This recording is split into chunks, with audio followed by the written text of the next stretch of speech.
My name is Sean Nannon, and I'm a student project manager at the Clark Center at Dickinson College. On behalf of the Clark Center and the Departments of History, Sociology, and Women's Studies, I'd like to welcome you to this week's Common Hour lecture, The Way We Were, Memories of Traditional Marriage and Family Life. Modern society is strongly being criticized for its lack of family values and a declining respect for marriage in general. Few would disagree that the family-oriented 1950s is often used as the basis of comparison. While many argue that the ills of modern society are to blame for its breakdown in traditional marriage values and family life, it is important to recall that during the idolized mid-19th century, teenage childbearing peaked and alcoholism and drug abuse were just as prevalent as it is today. Stephanie Kuntz will discuss a surprising number of myths about the history of marriage and family life and how they prevent us from coping effectively with the challenge of recent changes. She is a professor of history and family studies at Evergreen State College and director of research and public education for the Council on Contemporary Families. She has published extensively on the topic of marriage and family life and is the author of several prestigious books, including The Way We Never Were, American Families and the Nostalgia Trap, and Marriage, a History, From Obedience to Intimacy, or How Love Conquered Marriage. Her work has been featured in many periodicals, including the New York Times, the Wall Street Journal, Newsweek, and Vogue, as well as academic and professional journals, including Family Therapy Magazine, Chronicles of Higher Education, and Journal of Marriage and Family. She has appeared on the Oprah Winfrey Show, Crossfire, CNN's Talk Back Live, and CBS This Morning. Stephanie Kuntz, a former Woodrow Wilson Fellow, has taught at Kobe University in Japan and the University of Hawaii at Hilo. Her honors include the Council on Contemporary Family Visionary Leadership Award, the Dale Richmond Award from the American Academy of Pediatrics, and the Friend of the Family Award from the Illinois Council on Family Relations. Before we begin, I would like to ask that the sound be disabled on any electronic devices. In addition, please hold any questions until the end of the presentation, when there will be a short question and answer session. Out of courtesy towards those who may be hearing impaired, please raise your hand and wait for a microphone to be passed to you before speaking. Following the presentation, in the lobby, there will be a book signing session and lunch will be available. Thank you for your cooperation, and now please join me in welcoming Stephanie Kuntz.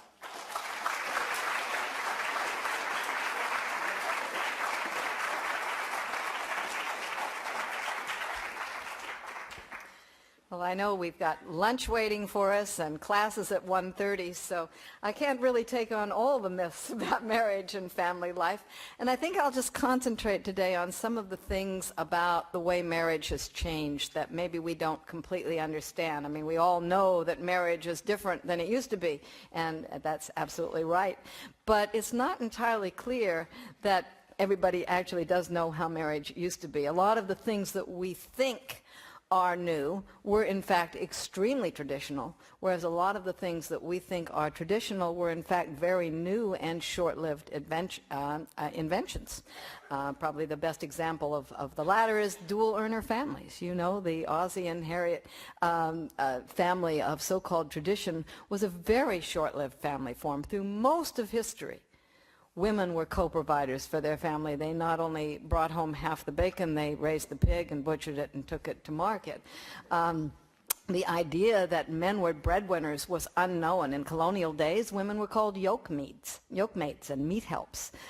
This invention of the ideal of the male breadwinner only came in the 19th century, and then it was an ideal that was only attained by a tiny minority of families. It wasn't until the 1920s, because even when the woman stayed home, they sent the kids out to work. So in the 1920s, a tiny majority of families actually ended up being one where the bulk of the income was brought by the man. The wife wasn't working beside him in a business or a farm, and the kids weren't out at labor. That receded in the 30s and 40s. It roared back in the 1950s, lasted about 15 years. It's probably the most untraditional family form that you can think of.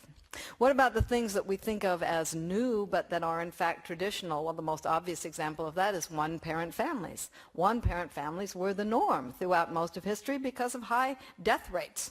In the beginning of the 19th century, the majority of marriages were ended by death 10 years before the last child was ready to leave home. And it wasn't actually until the 1970s that more kids became likely to experience a parent's divorce before they left their teen years than experience a parent's death. As a result of that, step-families, another non-traditional form, in fact was about the most traditional form that you can imagine.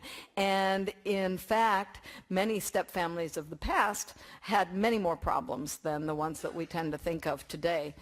Because marriage, as I'll talk about later, was not about love and individual relationships through most of the past, but about property and power, you have all of these legends, you know, the Cinderella legend, the wicked stepmother stories, had a real basis in fact, because the stepfather or the stepmother might well try to kill the kids from a previous, or at least get rid of them somehow from a previous marriage in order to make sure that the property went to their side of the family. You know, today the problems in stepfamilies arise usually because the new parent wants the love to develop too fast, and she or he pushes it too fast. You know, Cinderella would have said, boy, I'll settle for that kind of problem. As for divorce, this is also not new. There have been many times in history when divorce rates have been as high as they are today. In 20th century Indonesia and Malaysia, in many hunting and gathering societies. Among the Shoshone Indians, a woman who wanted a divorce would simply put her husband's possessions outside the dwelling, and when he came home he'd say, oh, okay, I guess this marriage is over. In Japan, a man had to write a letter of just 3.5 lines. It had to be exactly that, you know, like kind of a haiku, a divorce haiku, that in order to get a marriage. And a woman had to put in, however, 2 years of special service at a temple. We tend to think of the Christian tradition as being very anti-divorce. And in fact, Jesus was the first religious leader to prohibit divorce equally to men as well as to women. But for the first 10 centuries of its existence, the church didn't enforce this very much. And even when they did begin to divorce, for example, in the first 3 or 4 centuries, there were many regions where churches had an early version of no-fault divorce. You just signed a little statement saying that because we can no longer, because we affirm before God that we can no longer live together in harmony, we'll part. And even after the church began to tighten its regulations on this, there were 2 ways to get out of a marriage that I was researching for this new book, and that I thought were kind of amusing. The first was generally what the upper class did. Now, in those days, the church had a very peculiar definition of incest, that if you were related to the 7th degree removed, it was incestuous and you couldn't marry. In other words, if you had the same great-great-great-great-great-grandfather, and who didn't? In the medieval world, you were technically in violation of the incest rules. So people just married all the time in violation of incest rules, and particularly the upper classes who wanted to consolidate property and marry cousins. And then if they wanted a divorce, they would simply say, oh, my conscience is killing me. Turned out I'm married to my cousin, it's incestuous, you gotta, and the church would usually say, okay. The lower class didn't have as much access to divorce, but they had an interesting outlet that might have been a little more common than we realize, because the church also had an interesting position that again violates most of our notions about traditional marriage. The church did not demand that marriage take place in a church or be blessed by a priest or anything like that. And in fact, through most of history, marriage was a relationship between families. It wasn't enforced by church or state. Not till 1754 did England require a license to get married. Well, an early pope said, you know, maybe we should make the validity of a marriage dependent on it happening in church. But the tradition in the Roman Empire had been that if people lived together and thought they were married, then they were married. And if they lived together and thought they weren't married, then they weren't married. There was no legal or formal requirement. And so his advisors pointed out to them that if you made the validity of a marriage dependent on it having been contracted in church, the majority of Europeans would instantly end up illegitimate.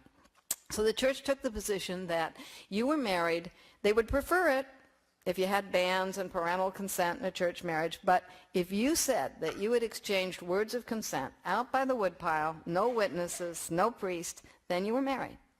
And the only way to get out of that, and this is something that I found in my research, a surprising number of people did, was to say, just like the upper class, oh, my conscience is killing me. I know I've been living with Will for the last 5 years, but actually I exchanged words of consent 6 months earlier with John.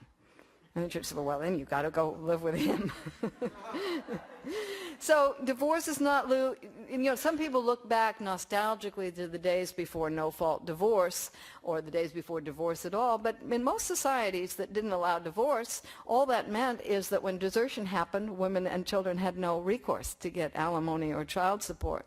And as for no-fault divorce, there may have been some problems with its implementation, but I don't think many people would like to go back to the kinds of cases that I found in the 30s and 40s, because the courts used to hold that in order to get a divorce, both parties had to come to the marriage with clean hands. That is, the one wanting the divorce couldn't have done anything. Now, how realistic is that about real-life relationships? So you would get cases like the Maurers in Oregon, where the judge admitted that the guy was so violent that his wife and child lived in fear, but the woman had twice thrown things across the room. And therefore, since she didn't come to court with clean hands, even though the marriage was totally miserable, neither of them deserved relief from it. And it's worth noting, incidentally, whatever the problems with no-fault divorce, that in the 5 years after its introduction, every state that adopted it experienced a 20% decline in the suicide rate of wives and an even bigger decline in the rate at which husbands were murdered by wives. So. As for the idea that sex outside marriage is something new, every generation thinks it invented sex. But in fact, throughout most of history, there was more adultery than there is today. It was perfectly acceptable for men to have mistresses and prostitutes. As late as the 18th century, I found that when a wife did make a fuss about this, which was very, very rare, it was considered so inappropriate that her own family would write letters to her husband saying, we're sorry she's behaving this way. At the end of the 19th century, the recourse to prostitutes by men in Victorian England and America was so great that there was an epidemic of venereal disease in respectable middle-class homes because they were bringing it home to them. As for sex outside marriage by politicians, believe me, Bill Clinton did not. It started with Thomas Jefferson, we now know, right? It went through Grover Cleveland, who was forced to admit that he probably fathered a child with a department store clerk he'd seduced, so that the political ditty of the day was, "Mama, where's my paw? Gone to the White House, wah ha ha." Warren Harding, who not only had a long-term affair with the wife of a family friend, but fathered a child with a second mistress, a teenage girl, and of course John F. Kennedy. We now think that both Roosevelt and Eisenhower also had more discreet affairs. So sex outside marriage, all of these kinds of things that we think are new are not in fact new. And although for most of European and American history, marriages were more stable than they are today, one of the reasons they were stable was because they were not fair and they were not loving relationships. Husband and wife are one, said Anglo-American law that was that prevailed until the very end of the 19th century, and that one is the husband.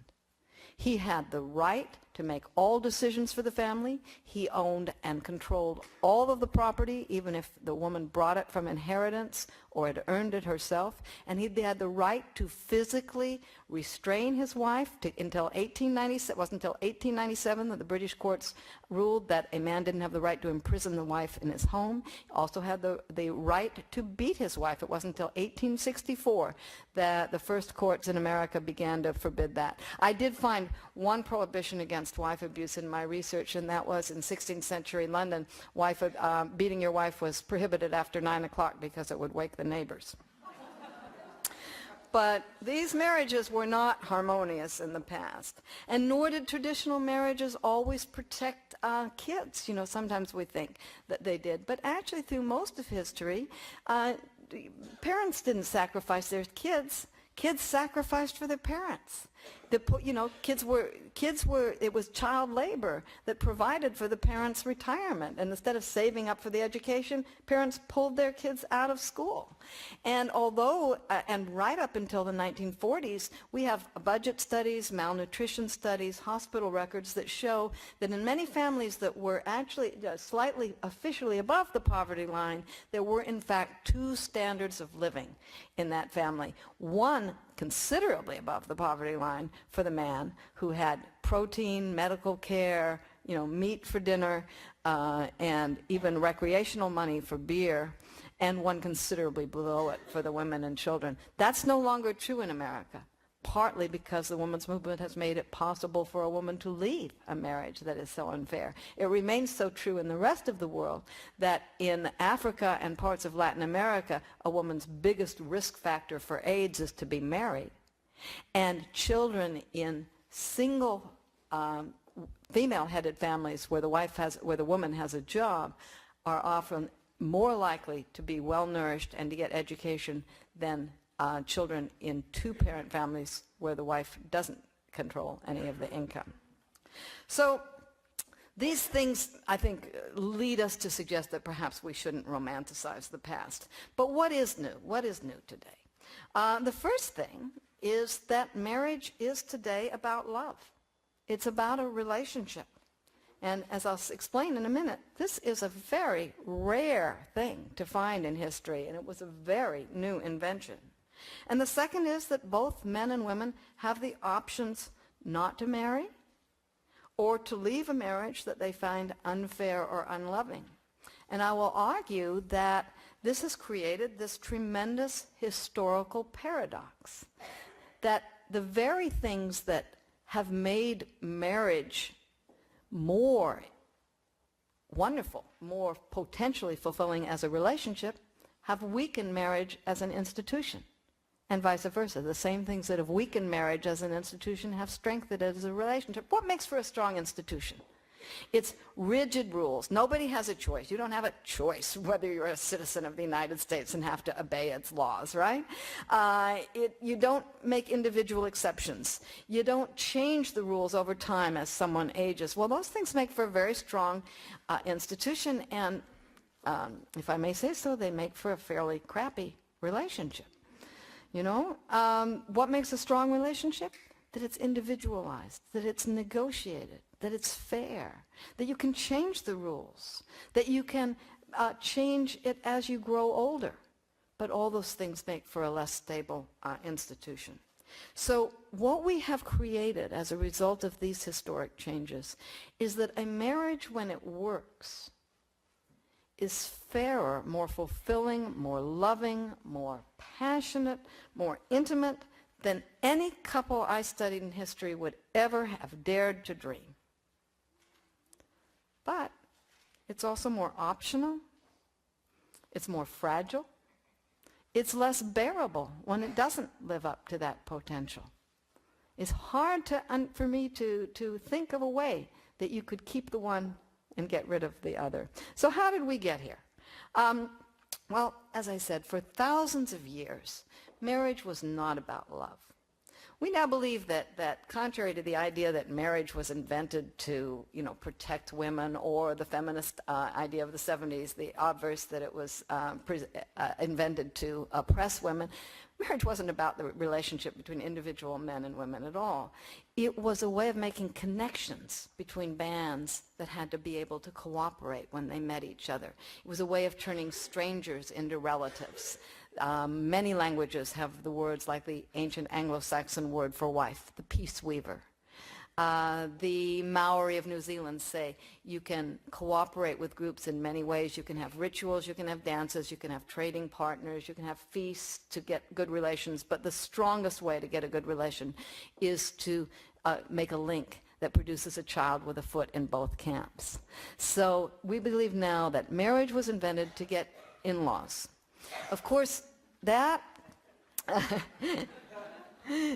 Yeah, I know. Nowadays we think, goodness, we want our in-laws out of our marriage, and that's yet another good example of the things that have improved marriage as a relationship. The fact that your parents don't tell you who you have to marry and the in-laws can't intervene have also removed one of the sources of stability, especially after you began to get more differences of wealth and power in a community. You know, if I was a member of a band and we were going to exchange spouses, you know, I might send my son to marry, you know, from the other band, and I could allow my son a little bit of choice in that, as long as, you know, he knew he had to marry out, or my daughter had to marry out.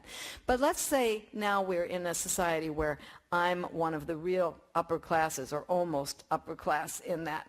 I'm not going to let my son just marry anybody in that other group. I want to marry someone equally or preferably more wealthy and powerful. So at that point in history, and it was really where the ancient civilizations begin to arise, marriage becomes the center of intrigue and calculation, and remains so for thousands of years. I mean, we look back at stories like Antony and Cleopatra, not a love story.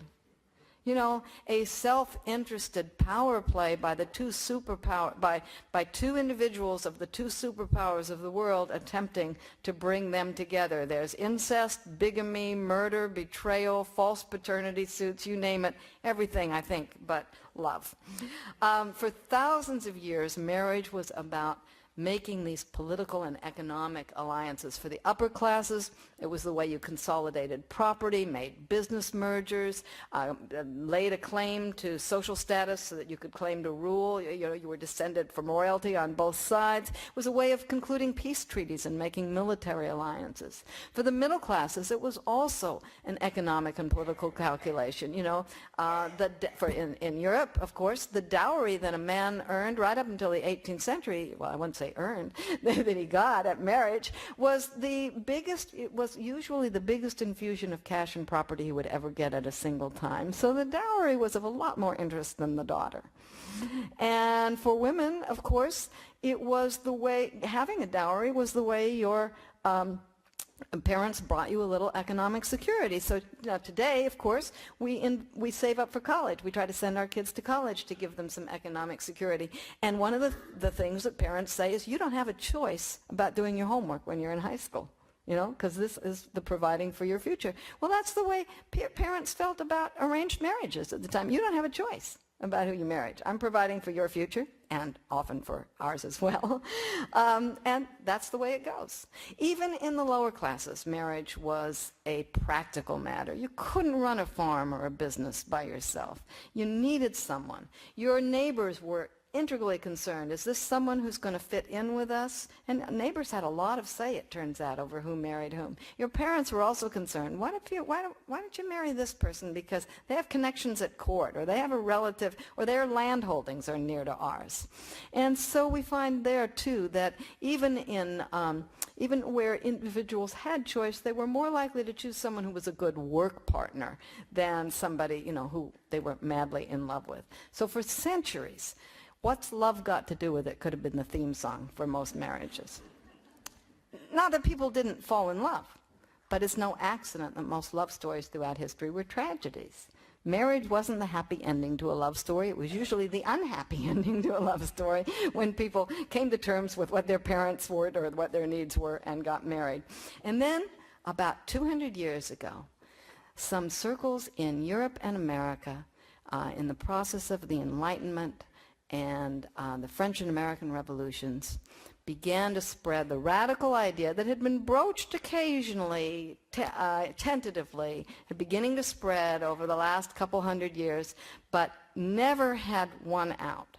You know, never. The idea was, by the 16th and 17th century, people were saying, well, maybe you should marry someone you could learn to love, but marrying someone just for love, not a good idea.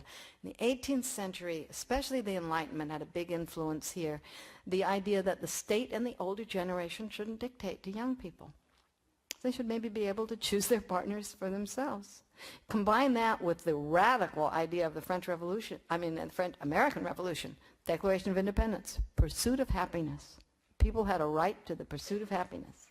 And you get this new idea that people should choose their own marriage partners, and they should do so on the basis of what would make them happy. They should do so on the basis of love. And one of the funny, amusing things to me in researching this that I didn't realize was that traditionalists of the day, social conservatives of the day, defenders of what was then the traditional marriage of political and economic calculation, were horrified. They thought that this was going to be a disaster. You've opened a Pandora's box. They said, look, if you say that marriage should be about love, how are you going to get the right people to marry each other? One of them will say, oh, I don't love him, you know. How will we make our social status work? How will we prevent the wrong people from demanding the right to marry? Now today, of course, that is playing out over demands for gay and lesbian marriage, but at the time they didn't want poor people to marry. You know, today we say, oh, let's marry them off and that'll somehow solve their poverty. They said, no, let's not allow them to marry or reproduce, and that'll somehow solve their poverty. So they said, what do you do if two poor people fall in love and demand the right to marry? What will we do about people who get married and then find that they're not happy? Won't they demand the right to divorce? And even scarier for them at the time is what will happen to this male dominance that has been there for so many thousands of years. If you get people to marry for love, won't men start giving in to their wives? So they predicted basically that love would be the death of marriage.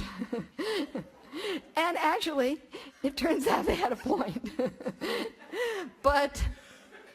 But it took another 150 years for the radical implications of that to play themselves out. Because the instant that the love match was invented, people did begin to demand the right not to marry if they didn't fall in love, and to get social respect for making that choice. They began to demand the right to divorce if the marriage was loveless. They began to question female subordination. And they began to question what has always been the dark side of the strong institution of marriage, and that is the notion of illegitimacy. I said earlier that we think marriage was invented to turn strangers into relatives. But the flip side of marriage, illegitimacy, was invented to turn relatives into strangers. And throughout the centuries, millions of kids lost all access to their husband, to a mother and father, because the husband and mother were not in an improved marriage.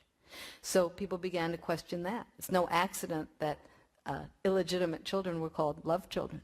People began to say, why do we have these penalties for illegitimacy if they were conceived in love? All of those things were erased the instant that the love match was raised. So conservatives were right to be frightened. But it took 150 years to play themselves out.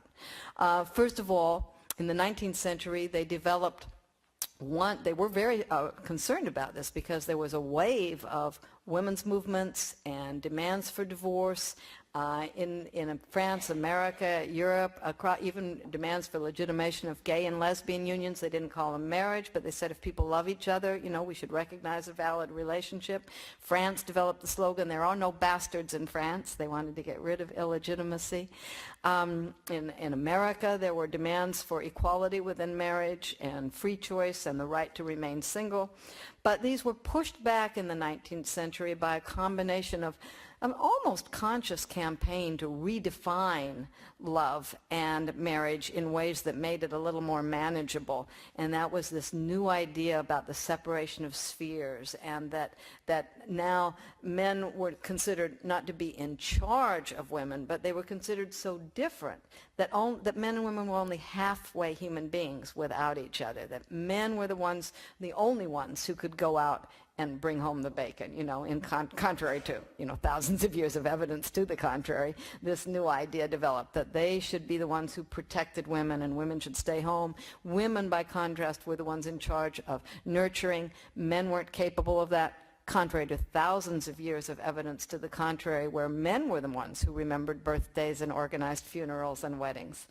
So these new ideas about strict gender roles, women passionless, sexless, again, contrary to the medieval idea that women were the more sexual sex, these kind of developed to create a sense that men and women could only reach humanity by combining in marriage.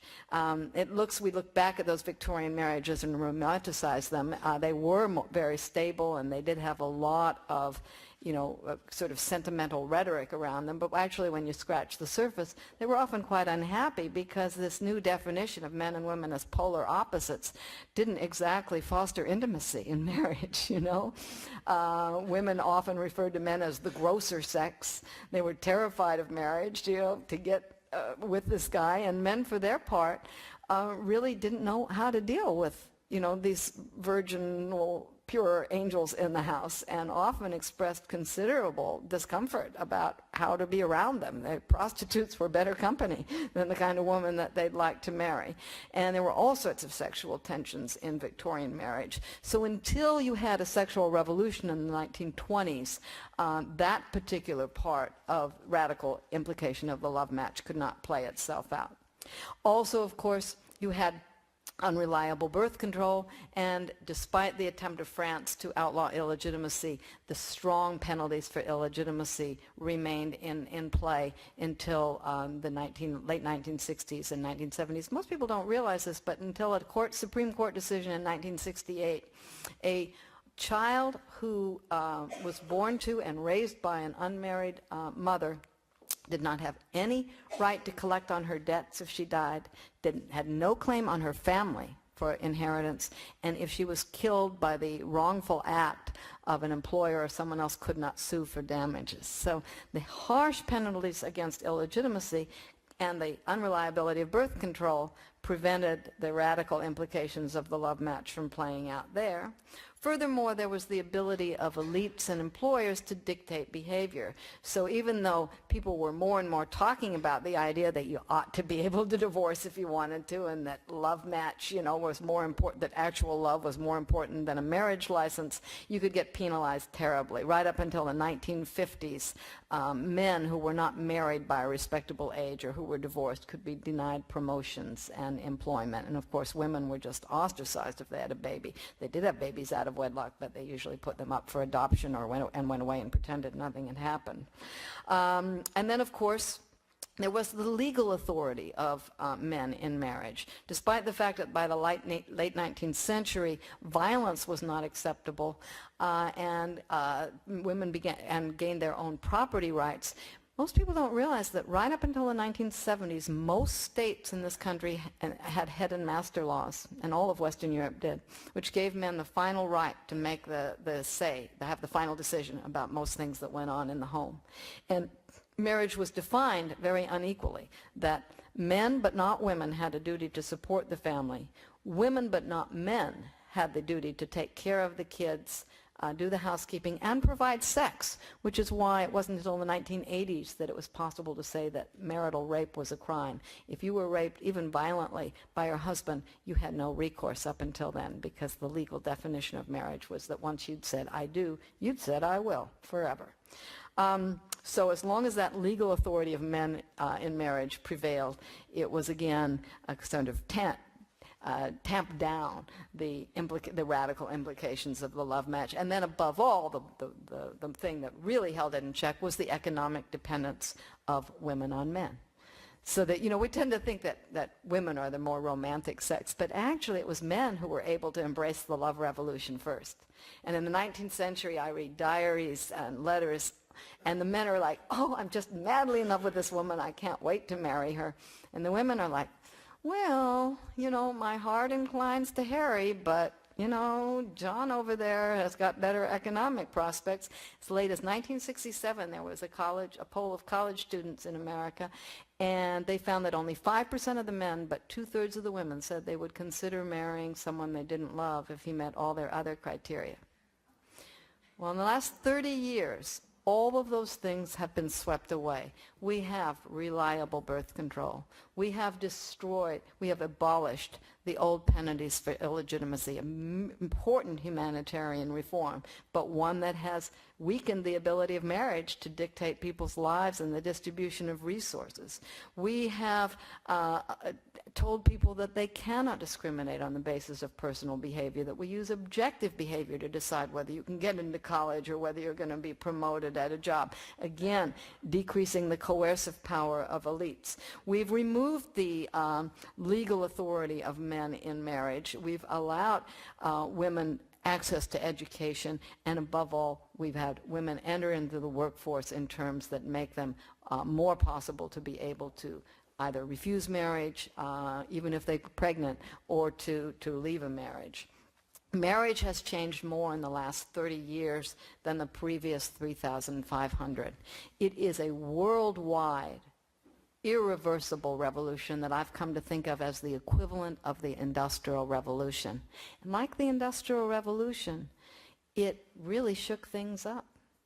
You know, I mean, the Industrial Revolution has had some long-term benefits, of course, but at the time there were lots of tragedies. You know, for every individual who found a new way to move out of the pack and develop a new entrepreneurial success, there were a dozen who lost their old ways of living and were displaced from their farms and had to go into dangerous factories. But, you know, you really didn't have a choice. You couldn't say, well, we're going to shoehorn everybody back onto self-sufficient farms. You had to say, well, look, if we don't like the way this is working, this Industrial Revolution, we have to find new routes to self-employment for people because the old ways are gone. And we have to recognize that corporations and factories are here to stay. So instead of, you know, sitting around cursing at them, we need to reform them, right? Well, I would say the analogy completely holds for this change in marriage. There is no way we will shoehorn people back into lifelong, universal, early marriage where we can be sure that all obligations will be contracted in marriage and all interdependencies will be taken care of and all child rearing will take care of that. There's no way we're going to actually be able to just completely ignore, as we did for centuries, the accidents that were outside of marriage. The rising, you add these other changes that I've talked about to the rising age of marriage, so that there's now a 10 to 15 year or longer period of sexual maturity between the time that people reach puberty and the time they get married. No society in history has ever kept young people celibate that long. Marriage is no longer the only place where people get initiated into sex. The separation of reproduction means that some people can have children who never would have been able to have them before, which means that wonderful, wonderful gain for married couples who are infertile, but it also means it's next to impossible to prevent single women or gays and lesbians from having children. It also means that more and more marriages are childless, so that the old equation of marriage with childhood is broken down. You add that the invention of consumer products that do away with the need of a full-time housewife, and you have a situation where this is an irreversible change. Yes, it causes lots of problems. You know, these shakeups are very disturbing. You know, the entry of women into the workforce in a country that has, unlike other European countries, has not caught up with these changes and doesn't have subsidized parental leave policies or good child care. This is a problem for people.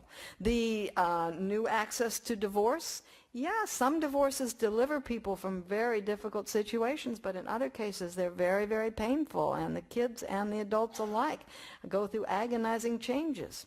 Remarriage and step-families, it's hard to blend a family. The ability of women to say no to a shotgun marriage, good in some ways, but also creates economic burdens for them, and of course it's really hard to raise a kid when you have one parent only. You know, having just got my own kid off to what is now a very successful college and post-college career, but he was a handful. I, think 3 or 4 good parents would have been a help, far less trying to do it as one. But just as with the Industrial Revolution, these changes are here to stay. The question is not what we wish we could accomplish, but how do we build on the gains that we have, and there have been many gains. In the position of women, in the improvement of the relationship of marriage. How do we minimize the losses? And there have been losses and challenges to us. But that's the question, not how do we turn the clock back. And as it turns out, once you ask that question, there's exciting new research that shows that we can meet these challenges, that dual earner families don't have to be so stressful. And in fact, although there are real time management problems, that when they have access to decent child care or leaves, there's less likelihood of depression than there is in more traditional male breadwinner families. There is men whose wives work are much more likely to become hands-on fathers, and that has tremendous benefits for the kids. It raises boys who are more empathetic, and it raises girls who are more likely to succeed, especially in non-traditional fields.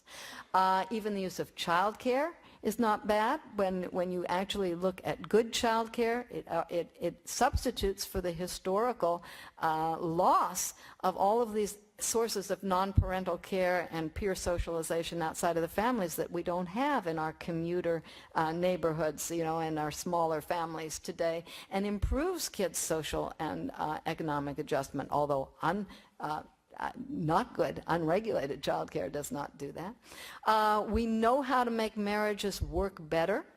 There's lots of fascinating, wonderful, fun new research on how to make marriages work better, but part of it has to do with weeding out incompatible couples before they get married, so we're not going to get everybody back into marriage. And we're not going to make divorce disappear. It's been rising in a steady line ever since the invention of the love match. And although it has leveled off, the divorce rate's actually come down by 26% since 1981. There is still going to be divorce, but we know how to teach people to divorce better and to minimize the damage that's associated with it. And same is true for single parenthood. We actually know what we can do to minimize the impacts of that. Little things. I can talk about these more in the question period if you like, but little things. Adults in single-parent families actually read to and talk to their kids more than adults in two-parent families. If you can harness that and channel it in productive ways and make sure that that talking doesn't become inappropriate, like venting about things that the kids shouldn't know, those kids can turn out just fine. So I don't want to be a Pollyanna. We do face real challenges, but we have to be realists. You're not going to turn the clock back. So let's figure out how we can build on these possibilities, how we can minimize the weaknesses that every family form, including two-parent families, male breadwinner families, these families face tremendous stresses in our society today. And they're not immune-proof to divorce. And how do we minimize the weaknesses and the vulnerabilities that every family form has? How do we build on the strengths that, yes, every family form potentially has? That's the question today. And the only way we're going to answer it is if we stop pointing fingers and start extending a helping hand. So I want to end perhaps, since I didn't have an ending, I'm going to make one up right here in order to have time for the question period, by telling you my grandmother's favorite saying when I was growing up. It was, my father and my grandmother had two sayings that I think sum up the argument I've been trying to make today. My father used to say, if wishes were horses, then beggars would ride. Which I think is a very good thing to remind people of when they start saying, what can we do to make marriage, once again, the only option that people have? And then my grandmother used to say, problems are sometimes opportunities in work clothes. But if you won't sit down with them because of the way they're dressed, you're never going to find out. And that, I think, is the theme that we have to have in dealing with today's families. Thank you very much.